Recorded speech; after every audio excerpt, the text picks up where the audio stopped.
Naging puti ang kanyang balat sa isang iglap, ketong, sa harap ng lahat. Ang babaeng nagpropesiya mula pagkabata, ang namuno sa sayaw ng tagumpay sa dagat na pula, ang naging boses ng Diyos sa kanyang bayan sa loob ng 80 taon. Nawasak sa isang sandali, pero ang kanyang kapatid na si Aaron na nagsabi ng mismong mga salita ay umalis na walang anumang nangyari. Bakit? Ang tanong na iyan ay gumulo sa mga iskolar sa loob ng 2,000 taon at ang sagot ay mas nakakabagabag pa kaysa isang simpleng gawa ng banal na hustisya.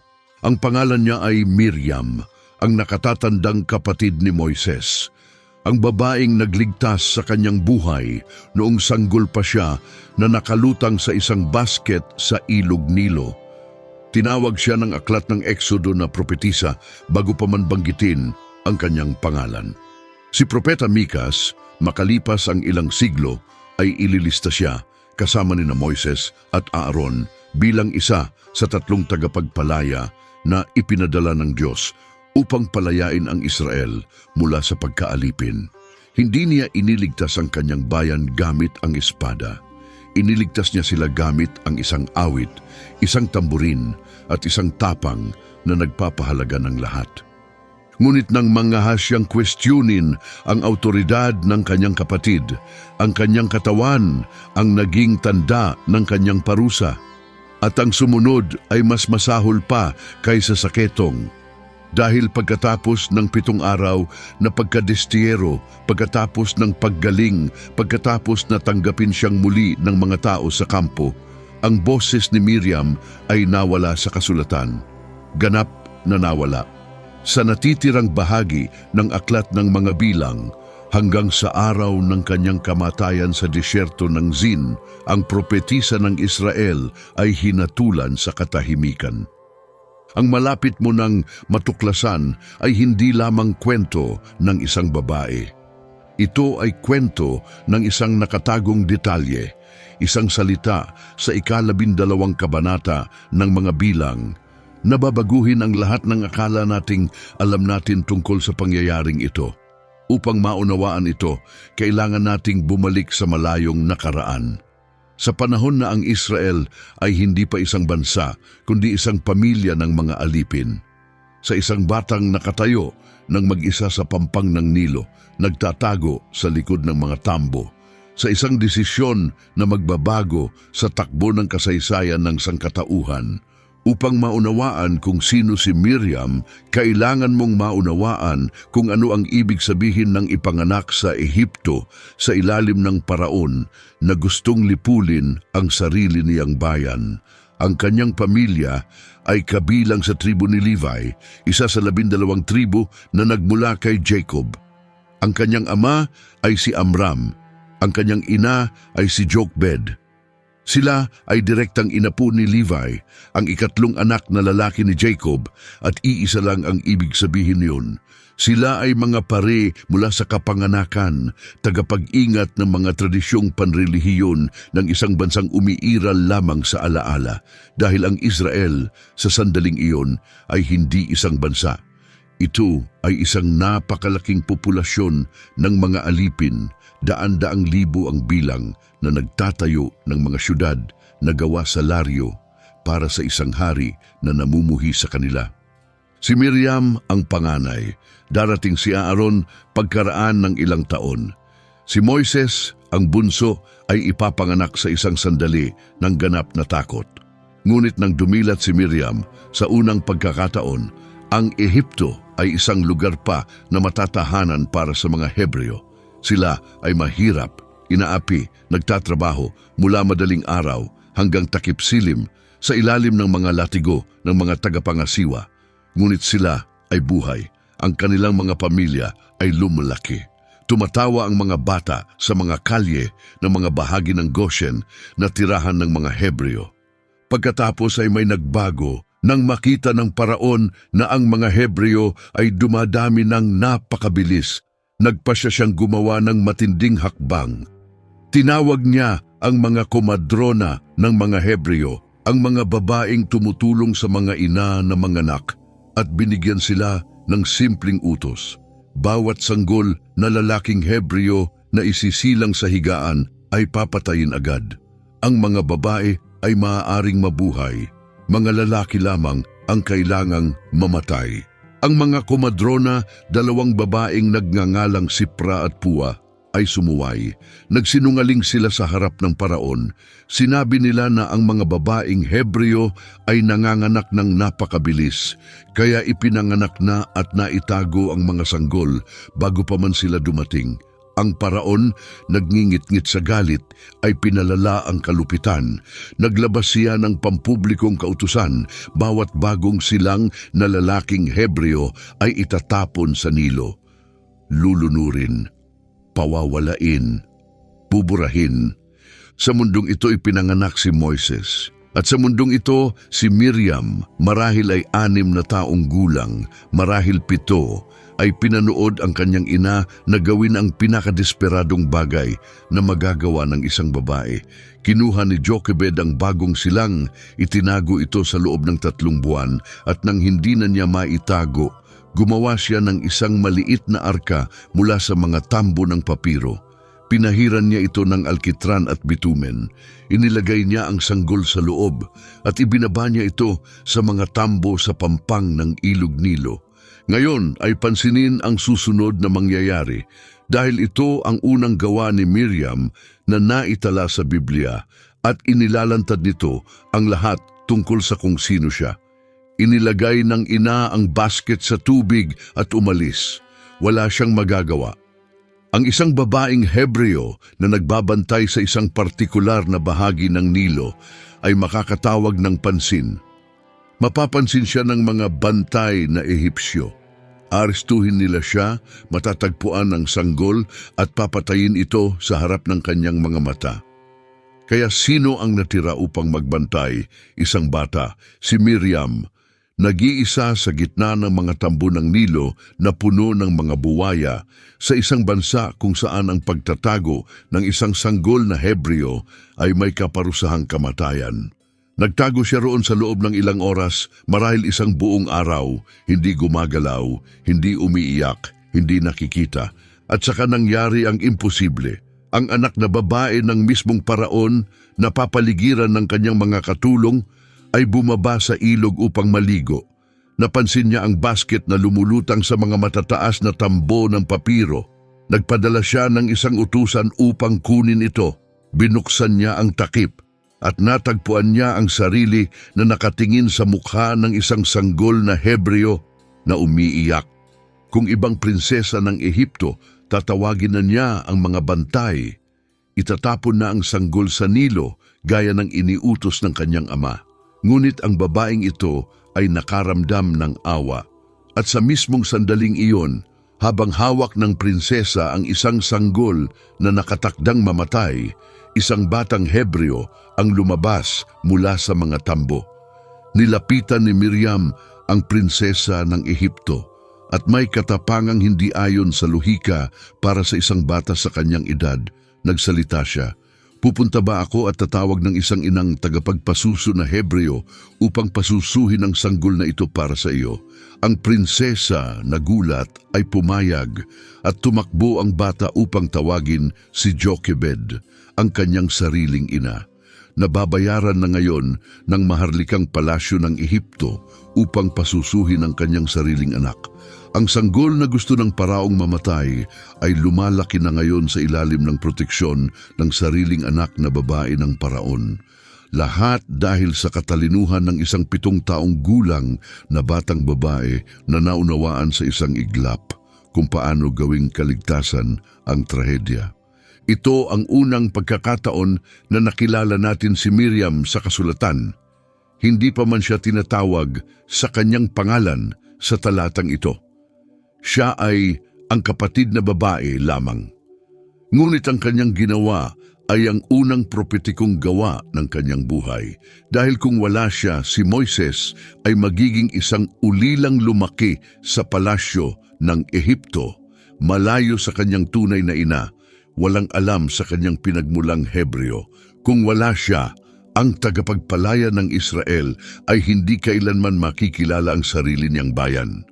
at walang eksodo na mangyayari. 80 taon ang lumipas. Isipin mo iyon sandali.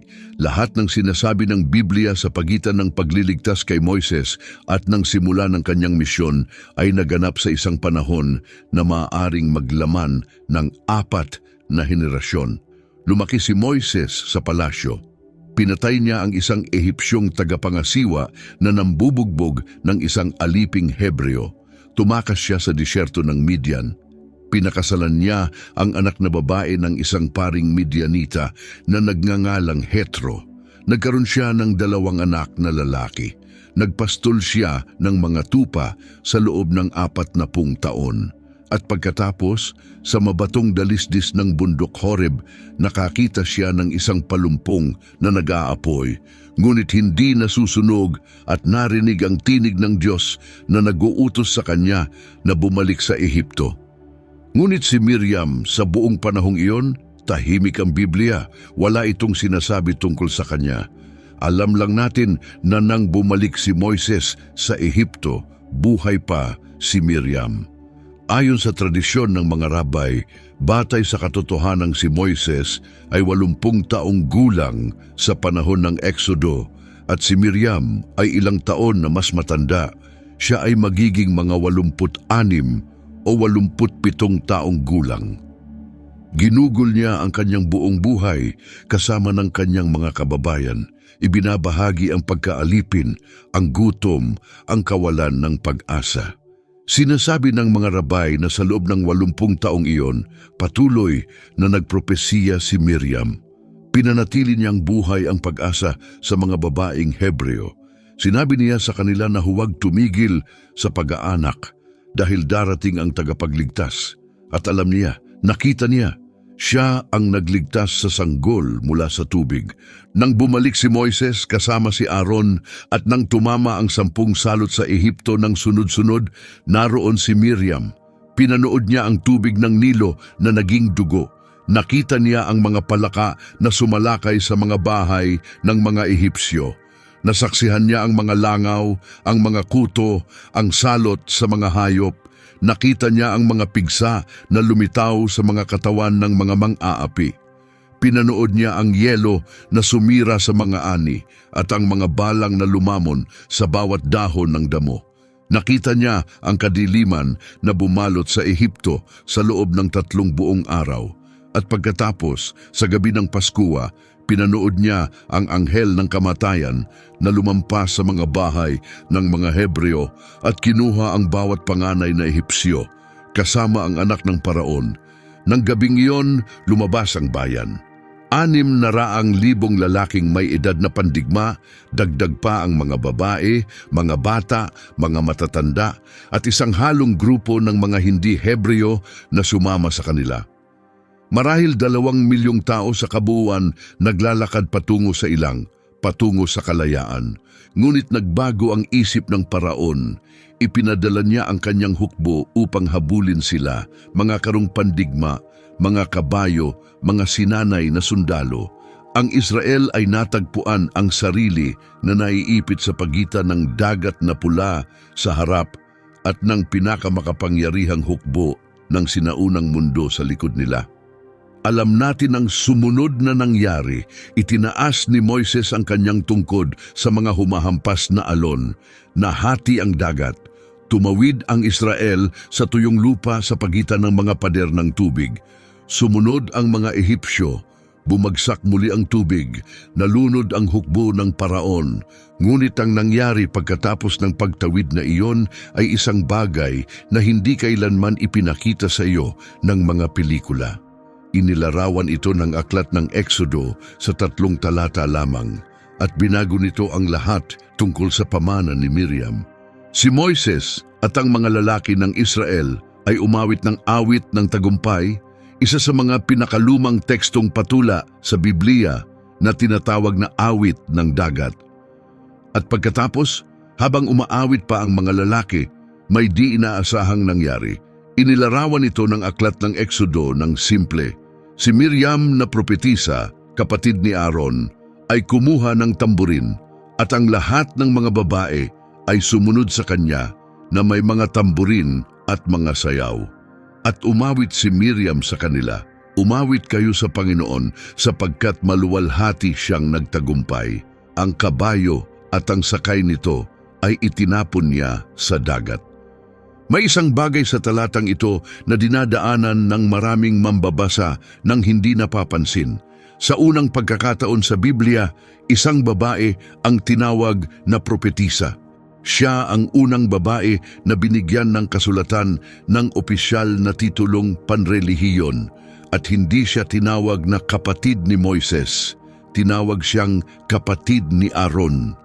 Ang detalyeng ito, ayon sa maraming scholar, ay nagpapahiwatig na si Miriam ay may sariling autonomiya, sariling pagkakakilanlan, sariling autoridad. Hindi siya anino ng kanyang tanyag na kapatid. Siya ay isang independenteng figura sa relihiyon. Siya ang boses ng mga babaeng Hebreo. Siya ang propetisa ng Israel. Habang pinangungunahan ni Moises ang mga lalaki sa pag-awit, pinangungunahan ni Miriam ang mga babae. Inilabas niya sila mula sa kawalan ng pag-asa ng pagkaalipin at dinala sila sa pumutok na kagalakan ng kalayaan. Ang mga babae ang nagsimula ng sayaw sa dalampasigan. Ang mga tamburin ng mga babae ang nagpatunog sa disyerto. At ang awit na iyon, ang mga ilang salitang nanatili, ay naging isa sa mga pinakaluma at pinakaginagalang na teksto sa buong tradisyong Hebreo. Sa sandaling iyon, sa dalampasigan ng dagat na pula, si Miriam ay nasa rurok ng kanyang autoridad, 86 na taong gulang. Nasaksihan niya ang pagsilang ng isang bansa. Pinangunahan niya ang sayaw ng kalayaan. Siya ay isang propetisa, isang leader, isang espiritual na gabay. Sa harap niya ay nakahilera ang ilang at hindi niya alam sa mismong sandaling iyon ng tagumpay na sa ilang na iyon ay mawawala sa kanya ang lahat. Ang kanyang boses, ang kanyang dangal, ang kanyang balat at sa huli ang kanyang buhay. Ngunit ang sakuna na iyon ay nasa hinaharap pa. At bago tayo makarating doon, kailangan nating maunawaan ang nakatagong papel na ginampanan ni Miriam sa loob ng 40 taong iyon ng paglalagalag. Dahil ang sinasabi ng mga rabay tungkol sa balon ni Miriam ay nagbabago ng buong kahulugan ng kanyang kwento. Sa loob ng 40 taon, naglagalag ang Israel sa ilang. Hindi ito simpleng paglalakbay. Ito ay isang nakapapagod na sunod-sunod ng mga kampo, mga martsa, mga reklamo, mga himala, mga paghihimagsik at mga parusa. Inililista ng aklat ng mga bilang ang 42 kampo sa pagitan ng Ehipto at ng lupain ng Kanaan. 42 beses na ibababa ang mga tolda, ikakarga ang mga kareton, maglalakad sa nakakapasong sikat ng araw at itatayo muli ang lahat para sa 2 milyong tao sa loob ng 4 na dekada. Sa mga taong iyon, 3 figura ang namuno sa bayan. Si Moises, ang tagapagbigay ng batas, ang kataas-taasang propeta na nakipag-usap sa Diyos ng harapan. Si Aaron, ang punong pari na nagsuot ng mga sagradong kasuotan, pumasok sa tabernakulo at nag-alay ng mga sakripisyo. At si Miriam, ang propetisa, ang boses ng mga babae, ang mga awit ng bayan, ang presensyang babae na nagbigkis sa kalahati ng Israel na kadalasang binabaliwalang ng mga lalaki. Nagkwento ang tradisyon ng mga rabbi ng isang kahangahangang kwento tungkol kay Miriam sa mga taong iyon. Sinabi nila na sa tuwing magkakampo ang bayan sa ilang, isang balon ng tubig ang himala ang bumubukal. Ang balon na iyon ay tinawag na balon ni Miriam. Ayon sa mga pantas, ibinigay ito sa Israel bilang parangal sa propetisa, bilang gantimpala sa kanyang katapangan sa pampang ng Nilo. Sa buong tagal ng paglalakbay, hanggat buhay si Miriam, magkakaroon ng tubig para sa 2 milyong tao. Sa isang disyerto kung saan ang tubig ay mas mahalaga pa kaysa ginto. Isipin kung anong uri ng autoridad ang ibinibigay sa babaeng ito. Ang kanyang presensya mismo ang tumitiyak sa pisikal na kaligtasan ng bansa. Kung wala si Miriam, namatay na sana ang Israel sa uhaw. At pagdating ng kanyang kamatayan, ilang kabanata pa ang lilipas. Ang unang bagay na nangyari ay eksaktong ito. Nawala ang tubig, naghimagsik ang bayan, nawala ng pasensya si Moises, at nagawa niya ang pagkakamaling magpapahamak sa kanya na hindi makapasok sa lupang pangako. Lahat naudyukan ng pagkamatay ng kanyang kapatid na babae, ngunit nauuna na tayo sa kwento. Dahil bago ang kamatayan, bago ang katahimikan, bago ang malungkot na libing sa disyerto ng Zin, nagkaroon ng paghaharap. Ang sandali kung kailan si Miriam, pagkatapos ng mga dekada ng tapat na paglilingkod, ay nagpasyang dumating na ang oras upang magsalita. At ang kanyang mga salita ay nagpalabas ng isang sakuna na walang nakita na darating. Mga 1 taon pagkatapos ng paglisan mula sa Ehipto, nagkampo ang Israel sa isang lugar na tinatawag na Hazeroth sa daanan ng disyerto ng Sinai. Natanggap na ni Moises ang kautusan sa bundok Sinai. Naitayo na ang tabernakulo, na italagang punong pari si Aaron. Ang bansa ay isa ng organisadong komunidad na may mga batas, mga pari, mga propeta at isang istruktura ng pamamahala. Tila maayos ang lahat.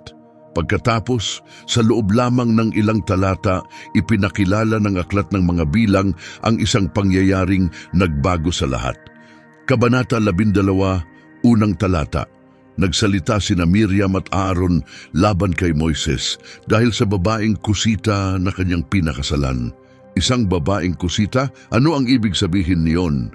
Pinakasalan ni Moises si Zipporah, ang anak ni Jethro, pari ng Midian, mga dekada na ang nakalipas.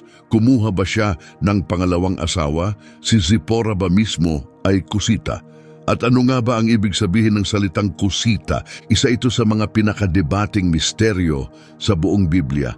Ang salitang Hebreo ay Kushit. Sa wikang Hebreo, ang Kush ay ang pangalang ibinigay sa rehiyon na katumbas ngayon ng Ethiopia, Sudan, Nubia. Ito ay ang sub-Saharang Afrika, tinitirhan ng mga taong may maitim na balat. Ang isang babaeng kusita ay literal na isang itim na babaeng Afrikana. Naniniwala ang ilang mga scholar na ito si Zipporah at ginamit ni Miriam ang terminong kusita sa mapanlait na paraan dahil sa kanyang naiibang lahi. Naniniwala naman ang iba na pinakasalan ni Moises ang pangalawang babae, isang prinsesang Etiope, sa isang sandali na hindi kailanman inilalarawan ng kasulatan. Ang Hudyong historiador na si Josepo, na sumulat noong unang siglo, ay nagkwento ng isang pambihirang kwento tungkol dito. Ayon sa kanya, nung kabataan ni Moises sa korte ng paraon, pinamunuan ni Moises ang isang hukbong Ehipsyo sa isang kampanya laban sa kaharian ng Kush. Sa panahon ng pagkubkob sa kabisera, isang prinsesang kusita na nagngangalang Tarbis ay umibig sa kanya mula sa mga pader ng syudad. Inialok niya ang pagsuko ng syudad kapalit ng kasal. Pumayag si Moises. Naligtas ang syudad. Naging asawa niya ang prinsesa. Ang tradisyong ito ay wala sa Biblia. Ngunit laganap ito noong sinaunang panahon. At ipaliliwanag nito ang lahat.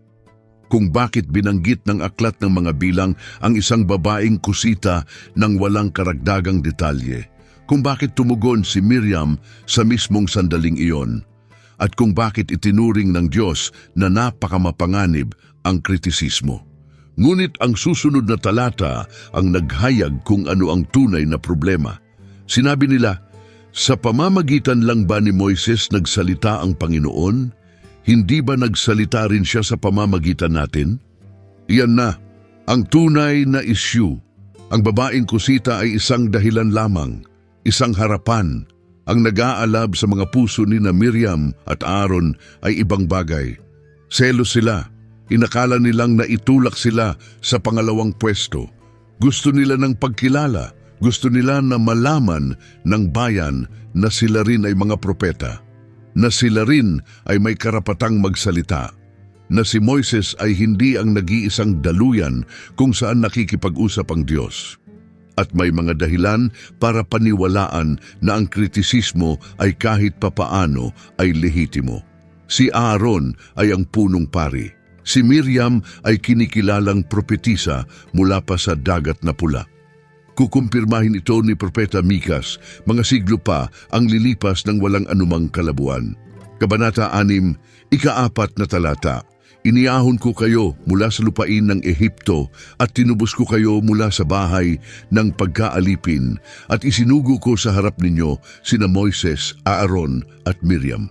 3 tagapagpalaya, 3 pangalan isinugo ng Diyos, silang 3. Ngunit may isang bagay na nagpaiba sa kritisismo ni Miriam sa ehersisyo ng lehitimong autoridad. Isang bagay ang nagpabago nito na naging mapanganib sa paningin ng Diyos. At ang sagot ay nakatago sa gramatikal na Hebreo ng mismong teksto.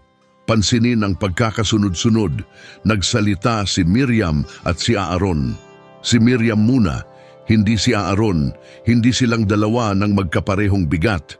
At sa Hebreo, ang pandiwang magsalita sa talatang ito ay nakabanghay sa pambabae na pangisahan. Vatedaber, siya ang nagsalita. Kasama si Aaron, oo. Ngunit siya ang unang nagsalita. Siya ang nagsimula ng hamon. Ang detalyeng gramatikal na ito ang naglalantad ng lahat. Si Miriam ang utak, si Miriam ang boses. Sumunod si Aaron sa kanya, marahil na pahikayat, marahil na tangay, ngunit ang inisyatiba ay sa kanya.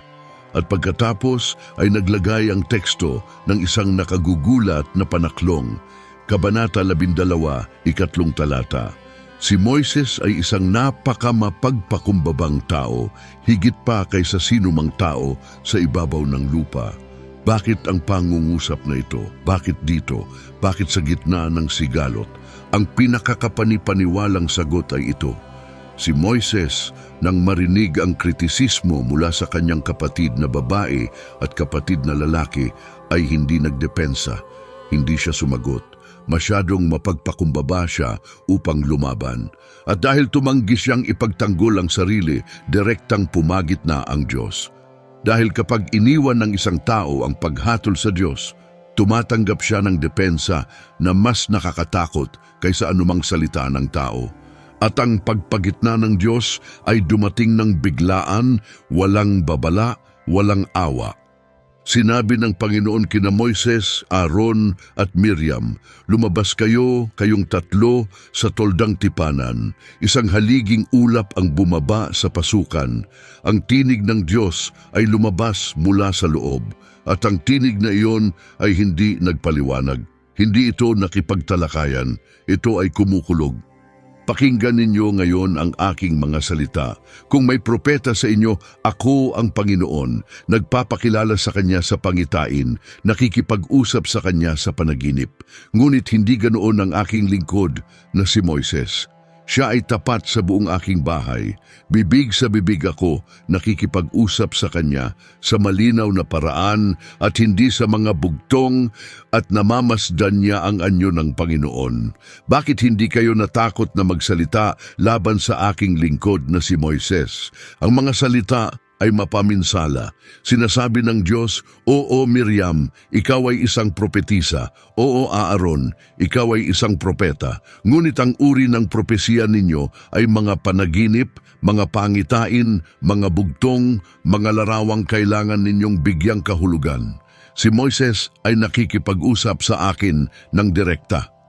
Harapan, bibig sa bibig, walang harang, nakikita niya ako. Naririnig niya ako. Siya ay naiiba. Siya ay natatangi. Nangahas kayong sabihin na katulad niya kayo? Umangat ang ulap. Lumingon si Aaron sa kanyang kapatid na babae. At ang nakita niya ay ang pinakakakilakilabot na bagay na maiisip ng batas ng mga Hebreo. Si Miriam ay nagkaroon ng ketong, puting-puti tulad ng niebe. Ang ketong sa Biblia ay hindi lamang isang sakit. Ito ay itinuturing na buhay na kamatayan.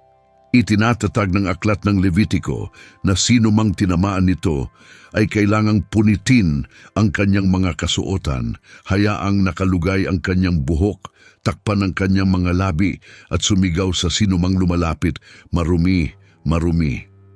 Ang isang kitungin ay kailangang mamuhay sa labas ng kampo. Nag-iisa, ipinatapon, itinuturing na patay na. Tumingin si Aaron sa kanyang kapatid na babae, ang babaeng kasama niya sa loob ng 80 taon ng pagkaalipin, ang propetisang namuno sa awit sa dagat na pula. At ngayon ay naaagnas siya sa harap ng kanyang mga mata. May nabali sa loob niya. Bumaling siya kay Moises, hindi sa Diyos. Kay Moises ang kapatid na kahahamon lang nilang hayagan. At bumigkas siya ng isa sa mga pinakamasakit na panalangin sa buong lumang tipan. O Panginoon ko, huwag mong ipataw sa amin ang kasalanang nagawa namin sa aming kahangalan. Huwag naman siyang maging tulad ng isang sanggol na ipinanganak na patay na ang laman ay kalahating natunaw nang lumabas sa sinapupunan ng ina. At si Moises sa harap ng tagpong ito ay hindi naghiganti. Hindi siya nagmalaki. Hindi niya ipinaalala sa kanila ang kababanggit lang nilang laban sa kanya. Binuka niya ang kanyang bibig at sumigaw sa Diyos sa isang panalangin na 5 salita lamang sa Hebreo at isa sa mga pinakatumutusok na linya sa buong kasulatan. Elna, Refanala, pakiusap Diyos, pakiusap, pagalingin mo siya. 5 salita mula sa isang kapatid na kahahamak lang sa hayagan, ngunit hindi makatiis na panoorin ng kanyang kapatid na babae na mawasak. Sumagot ang Diyos, ngunit hindi ito isang agarang kapatawaran. Ito ay isang sinukat na hatol, isang hustisyang may takdang oras. Kung dinuraan siya ng kanyang ama sa mukha, hindi ba siya mahihiya sa loob ng 7 araw? Hayaan siyang ilabas sa kampo sa loob ng 7 araw at pagkatapos niyon ay ibabalik siya. 7 araw, isang buong linggo ng kahihiyan sa hayagan, sa harap ng buong Israel. Sa harap ng mga babaeng minsan ay pinangunahan niya sa sayaw sa dalampasigan ng dagat na pula. Sa harap ng mga paring naglilingkod sa ilalim ni Aaron. Sa harap ng mga batang lumaki na nakikinig sa kanyang mga awit. Sa loob ng isang buong linggo, lumabas ang propetisa ng Israel sa kampo at umupo sa disyerto, nakalantad sa araw at sa nagyeyelong gabi sa ilang, naghihintay na matapos ang kanyang parusa. At narito ang isa sa mga pinakakahangahangang detalye sa buong kwentong ito. Ang mga tao ay hindi sumulong. Hindi ibinaba ng Israel ang kanilang mga tolda. Hindi nila ikinarga ang mga kariton. Hindi sila umalis sa Hazerot. Sa loob ng 7 buong araw, 2 milyong tao ang naghintay. Hinintay nilang gumaling si Miriam.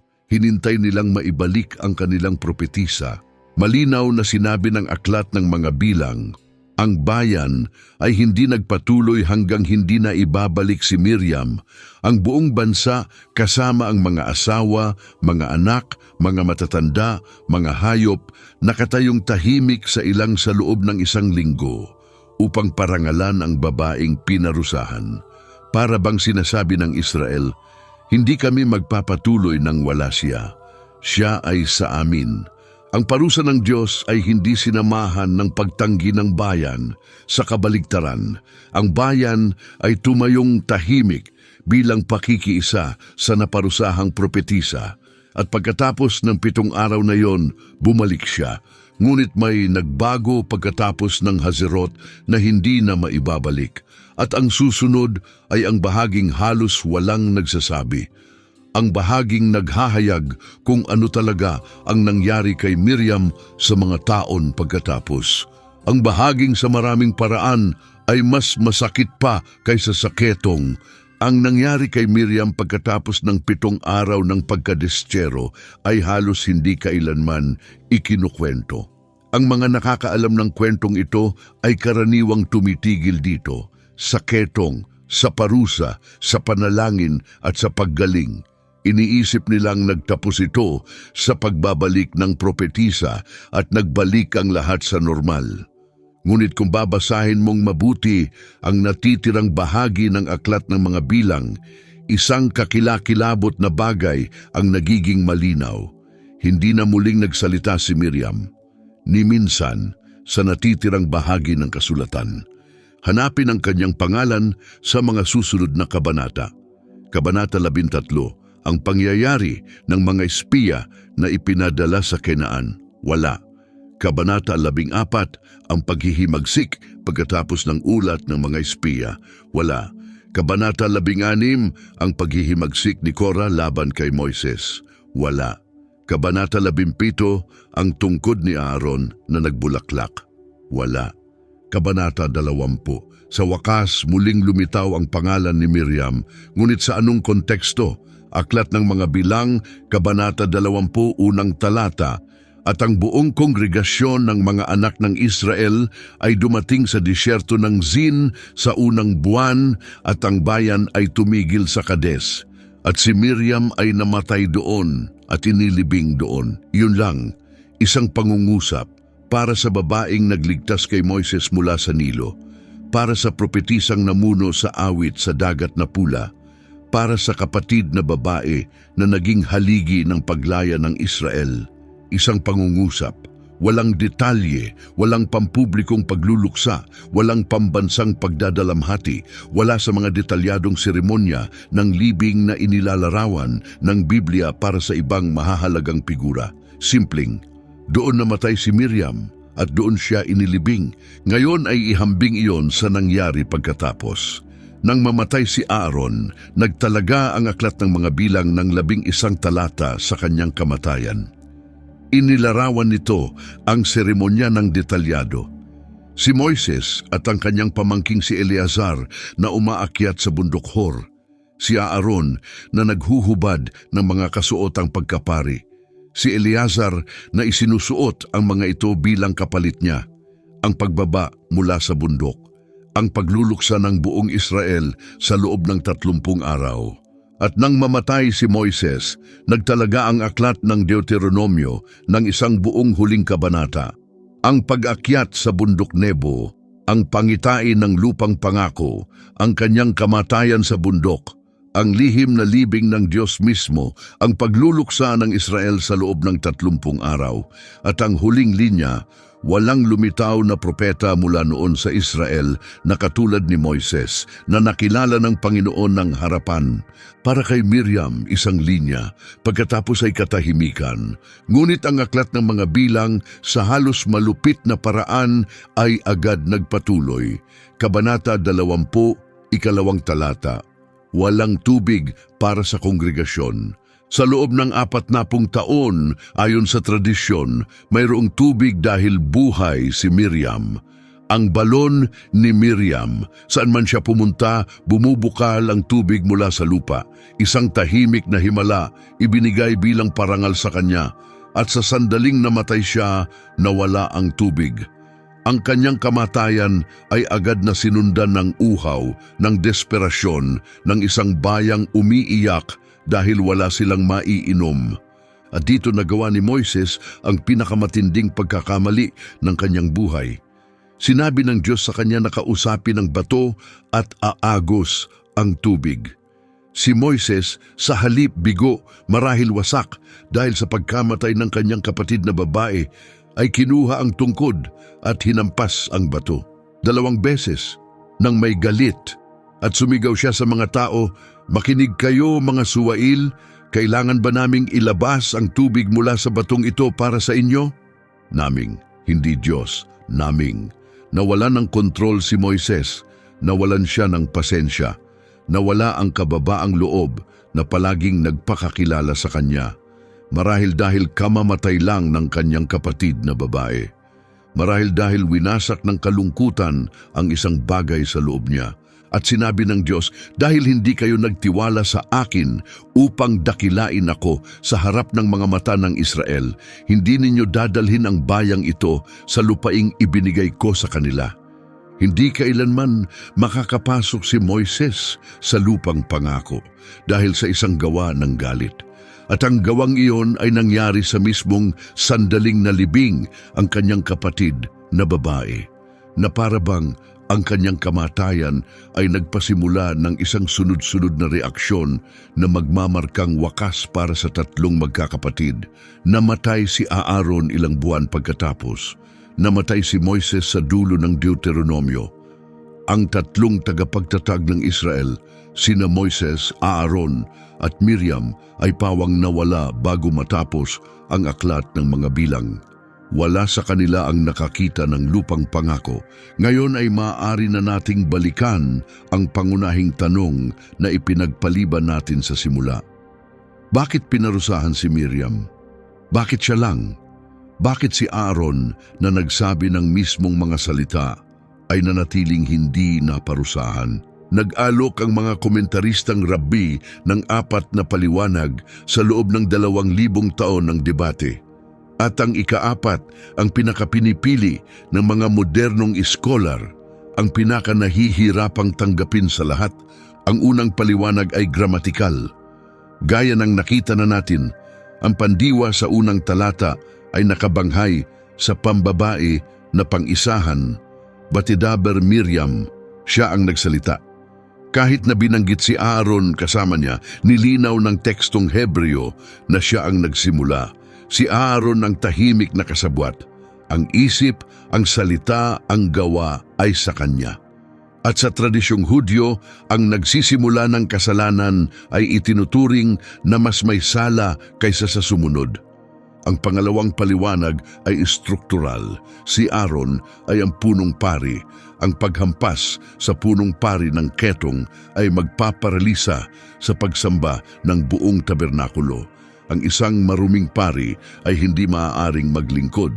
Titigil ang mga sakripisyo, guguho ang istrukturang panrelihiyon ng Israel. Para sa katatagan ng bansa, kailangang iligtas si Aaron sa pisikal na ketong, kahit na hindi siya naligtas sa panloob na kahihiyan ng pagmamasid sa kanyang kapatid na babae na pinarusahan sa kanyang lugar. Ang ikatlong paliwanag ay teolohikal. Si Miriam ay nagsalita tungkol sa personal na buhay ng ibang tao. Itinuturing ng Hudaismo ang paninirang puri, ang tinatawag nilang Lashon Hara, ang masamang dila, bilang isa sa mga pinakamabigat na kasalanang magagawa ng isang tao. At ang tradisyonal na parusa para sa paninirang puri ay ketong mismo. Hindi nagkataon na ang salitang Hebreo na metzora, ketongin, ay binibigyang kahulugan ng mga rabbi bilang motzi shemra, isa na nagpapakalat ng masamang reputasyon. Si Miriam, sa pagsasalita tungkol sa babaeng kusita, ay teknikal na nakagawa ng kasalanang ito. At ang parusa ay ang inireseta ng batas. Ngunit may ika-4 na paliwanag. Mas nakakabalisa, mas politikal, mas nakakabagabag sa kasaysayan.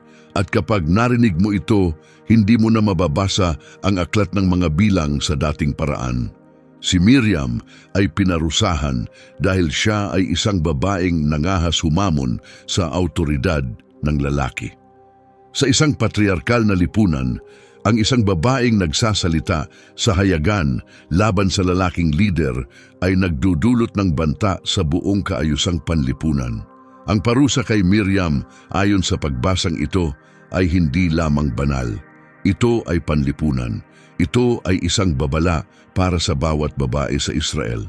Gaano man kalaki ang iyong karisma, gaano man kalakas ang iyong espiritual na autoridad, kahit na kinikilala ka bilang propetisa ng direkta ng Diyos, kung hahamunin mo ang itinatag na autoridad ng lalaki, mawawasak ka.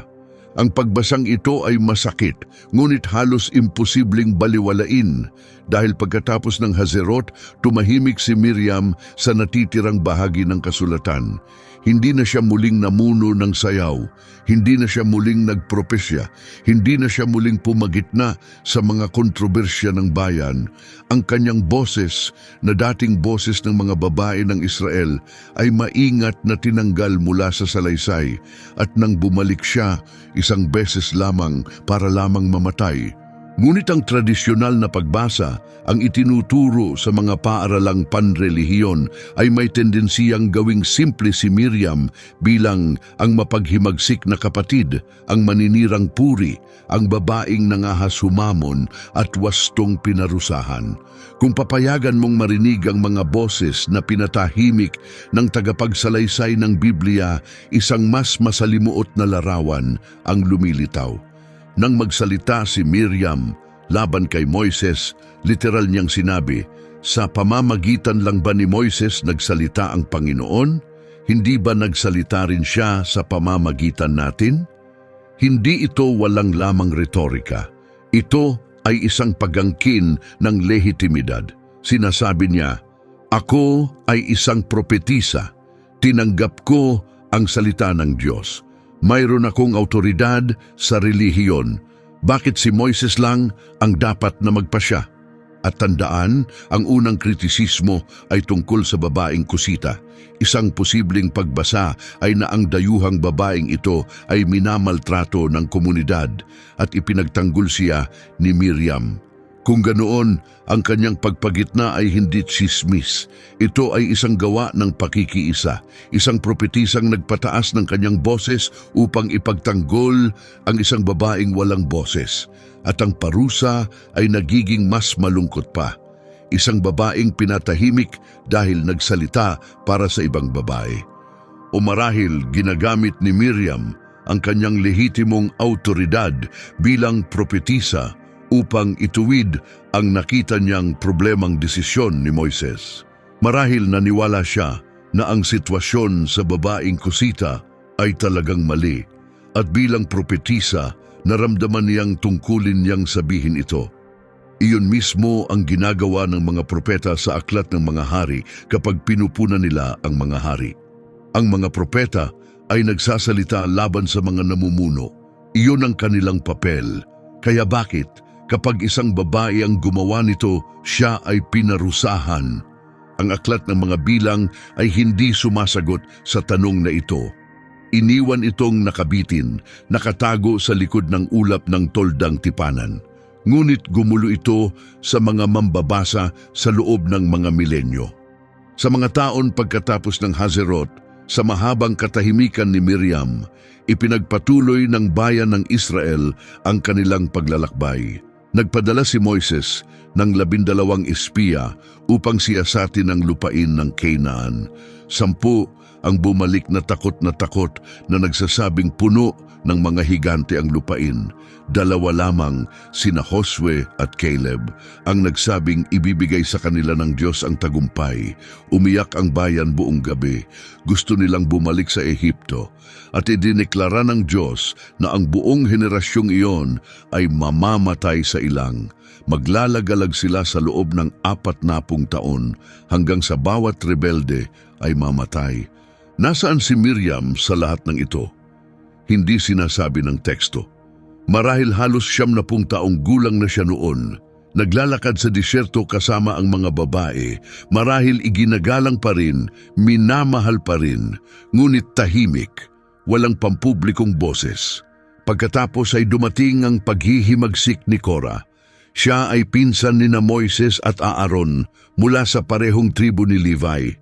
Tumindig siya kasama ang 250 mga lider at gumawa ng akusasyon na halos magkapareho sa kay Miriam sa Hazerot. Sobra na ang kinukuha ninyong autoridad para sa inyong sarili. Ang buong komunidad ay banal. Bakit itinatanghal ninyo ang inyong sarili sa ibabaw namin? Nabuksan ang lupa sa ilalim ng mga paa ni Korah. Nilamon siya nito, ang kanyang pamilya, ang kanyang mga taga-suporta. Apoy mula sa Diyos ang tumupok sa 250 lider. Isang ganap na pagkalipol. Naroon si Miriam. Nakita niya ang apoy. Narinig niya ang lupang nabiyak. Pinanood niya ang daan-daang taong namatay sa mga segundo dahil sa pagsasabi ng halos katulad ng sinabi niya mga taon na ang nakakaraan. At marahil sa sandaling iyon, naunawaan niya kung gaano siya naswerte. Tumanggap siya ng ketong sa loob ng 7 araw. Nakaligtas siya. Gumaling siya. Si Korah at ang kanyang mga tagasunod ay nabura mula sa balat ng lupa. Marahil ito ang dahilan kung bakit pinili ni Miriam ang katahimikan pagkatapos ng Hazerot. Hindi dahil wala siyang sasabihin, kundi dahil nakita niya mismo kung gaano kanipis ang linya sa pagitan ng lehitimong propesiya at paghihimagsik. At pinili niya para sa kapakanan ng bayan ang manahimik. O marahil ang kanyang boses ay basta na lamang kinuha sa kanya. Hindi natin alam, hindi sinasabi ng teksto, nagpatuloy ang paglalakbay ng Israel. Taon-taon, kampo sa kampo. Ang henerasyon ng Exodo ay nagsimulang mamatay. Ang mga matatandang lider, ang mga lalaking nasaksihan ang mga salot ng Ehipto, ang mga babaeng sumayaw sa dagat na pula, bumabagsak isa-isa, inililibing sa buhangin ng disyerto. At si Miriam ay tumatanda, patuloy siyang naglakad, patuloy niyang daladala ang kanyang tamburin sa tuyong hangin ng disyerto.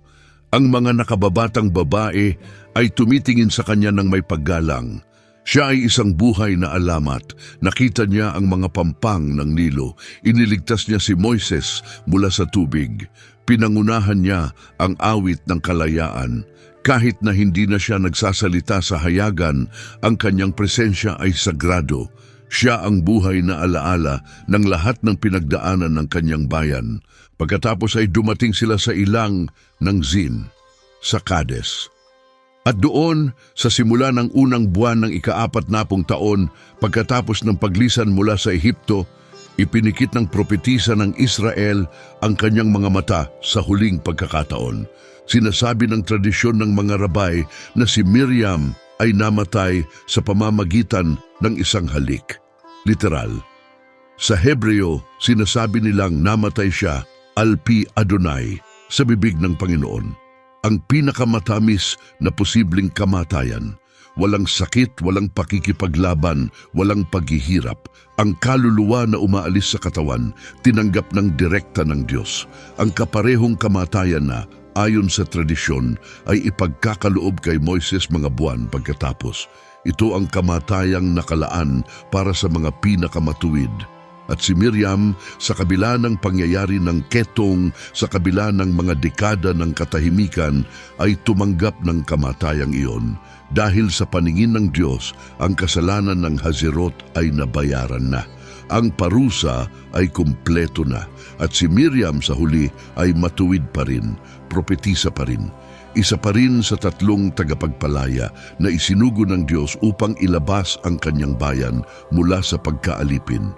Nang matuyo ang balon kinabukasan ng kanyang kamatayan at nang mawalan ng kontrol si Moises at hampasin ang bato, isang kakilakilabot na katotohanan ang naging malinaw. Si Miriam ay hindi lamang kapatid na babae ni Moises, siya ang kanyang balanse, ang kanyang kabilang kalahati, ang boses na babae ng kalayaan. Kung wala siya, kahit si Moises ay bumagsak. May isang huling koneksyon na tumutakbo sa mga siglo at umaabot hanggang sa bagong tipan. Ang pangalang Miriam sa Hebreo ay eksaktong magkapareho ng pangalan ng isa pang figura sa Biblia. Isang babae na 1,400 taon pagkatapos sa isang maliit na nayon ng Galilea ay tatanggap ng pahayag ng isang anghel. Isang babae na magsisilang ng isang sanggol na nakatakdang iligtas ang mundo. Sa Griego, siya ay tatawaging Mariam. Sa Latin ay Maria, sa Filipino ay Maria. Ang ina ni Jesus. Ang pangalan ay magkapareho. Si Miriam ang propetisa, kapatid ni Moises. Si Miriam ang ina ng Mesyas. Parehong may kaugnayan sa kaligtasan ng kanilang bayan. Parehong may kaugnayan sa banal na tubig. Ang una ay sinamahan ng kanyang bayan sa pagtawid sa dagat na pula. Ang pangalawa ay nagsilang ng anak na babautismuhan sa ilog Jordan at lalakad sa ibabaw ng tubig ng Galilea. Parehong mga bida ng mga tanyag na awit. Si Miriam ay umawit sa dagat na pula. Si Maria ay umawit ng Magnificat. Parehong sentral na mga figura ng babae sa kasaysayan ng kaligtasan. Parehong madalas na pinapatahimik naisantabi, itinulak sa gilid ng mga kwento ng kanilang mga kapatid at mga anak. Ngunit parehong ganap na kailangan.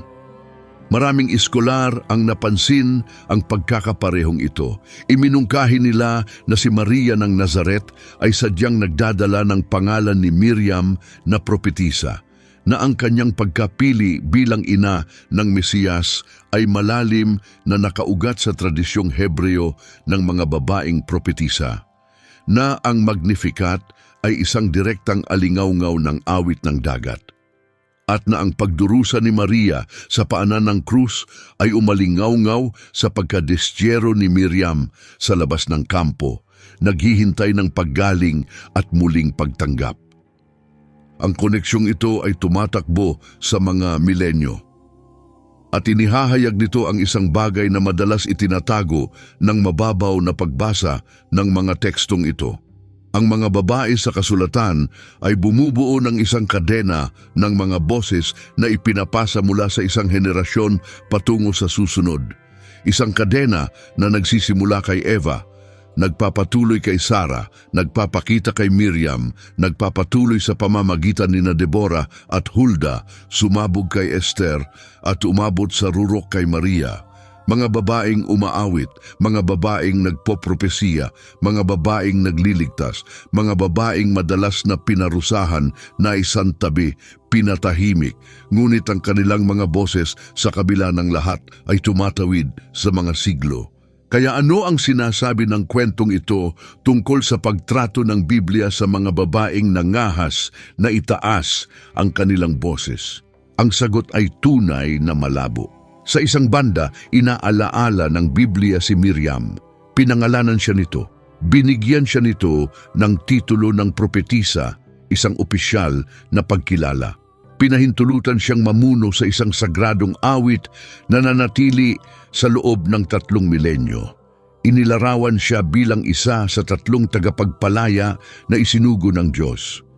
Pinangalanan siya ni Propeta Mikas kasama nina Moises at Aaron. Sa kabilang banda, ang mismong Biblia ay nagparusa sa kanya ng ketong sa harap ng lahat. Ipinatapon siya sa loob ng 7 araw.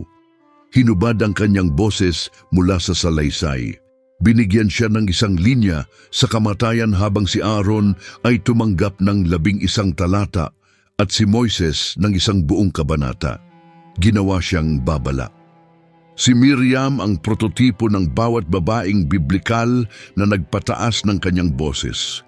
Mula kay Deborah na humatol sa Israel hanggang kay Hulda na nagpropesiya sa templo, hanggang kay Esther na nagligtas sa kanyang bayan, hanggang kay Maria na nagsilang sa Mesiyas. Lahat ay may autoridad, lahat ay kinikilala, ngunit lahat ay gumagalaw sa loob ng mga hangganan. At kapag ang isang babae ay lumampas sa mga hangganang iyon, gaya ng ginawa ni Miriam sa Hazeroth, ang mga bunga ay mapaminsala. Ngunit may isang bagay na nawawala sa kontrobersya. Si Miriam ay naligtas. Hindi nawasak, hindi nabura, hindi inalis. Pinarusahan, oo. Pinatahimik, oo. Ngunit sa huli, gumaling. Muling tinanggap. Tahimik na pinagdalamhati ng bayang nagmamahal sa kanya at naalaala magpakailanman, at nang matuyo ang balon kinabukasan ng kanyang kamatayan, ito ang pinakahuling patunay. Sa loob ng 40 taon, uminom ng tubig ang Israel dahil sa isang babae. Sa loob ng 40 taon, ang pisikal na kaligtasan ng buong bansa ay nakasalalay sa kanyang presensya. Pagkamatay lamang niya naunawaan ng lahat kung gaano siya naging mahalaga, kung gaano utang sa kanya ng Israel bawat araw para sa sarili nitong kaligtasan. Ang mga babae sa Biblia ay madalas na pinapatahimik, madalas na pinarusahan, madalas na naisantabi.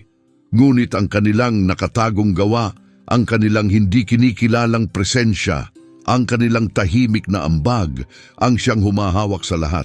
Kung wala si Miriam na nagligtas kay Moises mula sa Nilo, walang Exodo, Kung wala si Miriam na namuno sa awit sa dagat na pula, walang pagdiriwang ng kalayaan.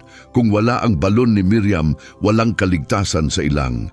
Ito si Miriam, ang propetisang humamon kay Moises at nawalan ng kanyang balat, ngunit sa huli ay nanalo ng kawalang hanggan.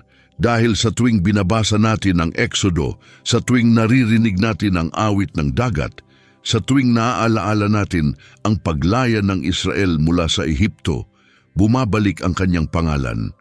Tumutunog pa rin ang kanyang tamburin sa mga siglo. Ang kanyang boses, kahit na pinatahimik sa teksto, ay tumatangging mawala. At ang ilang ng Zin kung saan siya nagpapahinga sa ilalim ng buhangin ng disyerto ay hindi lamang isang libingan, ito ay isang monumento. Isang monumento sa isang babaeng nangahas magsalita nang ang mga babae ay inaasahang manahimik. Isang babae na nagbayad ng halaga, ngunit sa huli ay matuwid. Kung binago ng kwentong ito ang paraan ng pagbasa mo sa Biblia, kung nagtaka ka kung ano pa ang naikwento ng kalahati lamang, kung anong ibang mga boses ang pinatahimik, kung anong ibang mga kwento ang naghihintay na matuklas, manatili ka sa amin. Dahil may iba pang mga Miriam sa kasulatan, iba pang mga babae na ang katahimikan ay nagtatago ng isang bagay na napakalaki. Iba pang mga boses na nararapat na marinig. Mag-subscribe para hindi mo mapalampas ang susunod. At ang susunod na kwentong matutuklasan mo ay magbabago magpakailanman sa paraan ng pagbasa mo sa mga sinaunang pahinang ito.